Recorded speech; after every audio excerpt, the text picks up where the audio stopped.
But what about the principle, though, of taxing money people haven't even received? They may never receive because, it can go up and down. Doesn't that strike you as almost unethical?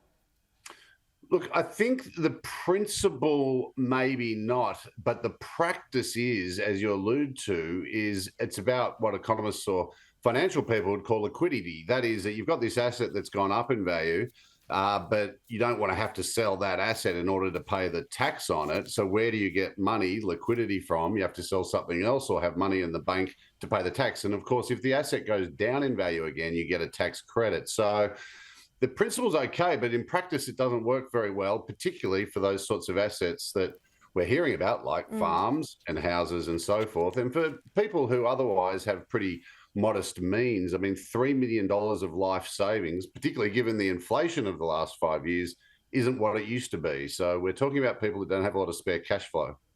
And I kind of mentioned this before, but the Greens, in order to pass the legislation with Labor, they look like they're going to argue to lower it to $2 million.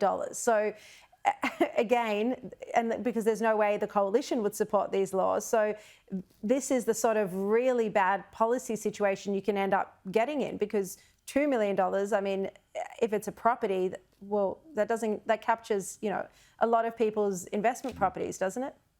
Oh, well, that's right. And it's, of course, where do you stop? And is the $3 million an arbitrary number? And of course, we know it's not indexed. That is effectively with inflation, it's going to become less and less of a number. And the stories about young people today will all be caught up with it when they retire.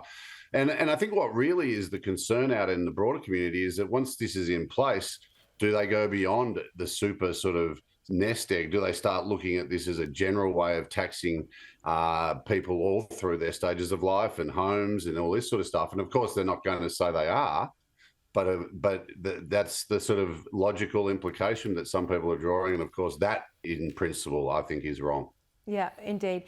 Look, the ABS confirmed yesterday that wages rose by 0.9% in the March quarter, up around 3.4% over the year. We're hearing, though, that most of it is going to the public sector because of the Albanese childcare and aged care subsidies. Warren, isn't it the case that most Australians wouldn't be feeling this wage growth because slight increases would be eroded by bracket creep? And then there's also the fact that purchasing power is lower because of inflation. Well, that's exactly it. First of all, the fact that we have to spend more money on our goods and services and our groceries and everything. And then, of course, you will have the effect of bracket creep. So I think that's the right assessment. We're not really seeing any advancement in the living standards of Australians. Maybe they're not going down at the rate that they have been for the last 3 years. And of course, for businesses, wages are just part of the equation. There's also the effect of productivity, and we are in a declining productivity environment. And of course, that means business costs are not going up by 3%, like the wages suggest. They're going up by more like 5%. And of course, that means this inflation is still sitting in the economy. So this is not painting a great picture for the economy. And of course, it isn't advancing our living standards as some portray.